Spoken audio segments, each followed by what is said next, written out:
నాగబాబుకి MLA కోటాలో MLC పదవి దక్కడంతో జనసేనలో ఉత్సాహకర వాతావరణం కనిపిస్తోంది.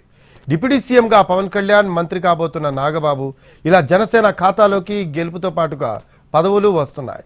దీంతో ప్రజాసేవతో పాటు పార్టీ పటిష్టతకు పదవులు ఉపయోగపడతాయి అన్న చర్చ జనసేనలో వినిపిస్తోంది. జనసేన విజయంలో క్రియాశీలకంగా పనిచేసిన నాగబాబుకు పదవి ఇవ్వాలన్న పవన్ కళ్యాణ్ ఆలోచన సాకారం కానుంది. రాజ్యసభకు వెళతారని చాలా రూమర్లు వచ్చినా CM Chandrababu TDP letter head మీదే నాగబాబును కేబినెట్లోకి తీసుకుంటామని రాసిచ్చారు. దీంతో ఎమ్మెల్సీ పక్కా అయింది. నాగబాబు ఎమ్మెల్సీగా నామినేషన్ దాఖలు చేశారు. నాగబాబు నామినేషన్తో జనసేనలో కొత్త హుషారు మొదలైంది. నాగబాబుకు మంత్రి పదవి కూడా వస్తుంది కాబట్టి ప్రజాక్షేత్రంలో పార్టీ బలోపేతానికి ఉపకరిస్తుందన్న చర్చ మొదలైంది.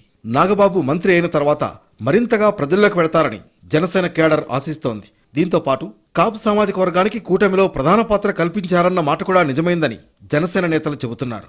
ఫలితంగా కాపు ఓటు బ్యాంక్ జనసేనకు మరింతగా పక్కా కానుందని భావిస్తున్నారు. జనసేనను క్షేత్రస్థాయిలో మరింతగా బలోపేతం చేసేందుకు నాగబాబు ఇప్పటికే ప్రణాళికలు సిద్ధం చేసుకున్నట్లు సమాచారం. ఎమ్మెల్సీ వచ్చిన తర్వాత నాగబాబు స్పీడ్ పెంచుతారనే టాక్ నడుస్తోంది. త్వరలో జనసేన ఆవిర్భావ దినోత్సవం ఉండటం, ఇదే సమయంలో నాగబాబు ఎమ్మెల్సీ కావడం జనసేనకు శుభసూచకాలుగా విశ్లేషిస్తున్నారు రాజకీయ విశ్లేషకులు. డిప్యూటీ సీఎంగా పూర్తిగా బిజీ అయిపోయిన పవన్ కళ్యాణ్ కు నాగబాబు ఎమ్మెల్సీ కావడం పార్టీ బలోపేతం వైపు చేసే ప్రయత్నాలన్నీ చక్కని ఆసరా కానుందన్న అభిప్రాయాలు వ్యక్తమవుతున్నాయి. ఇది జనసేనకు మరో పాజిటివ్ అడుగుగా విశ్లేషకులు చెబుతున్నారు.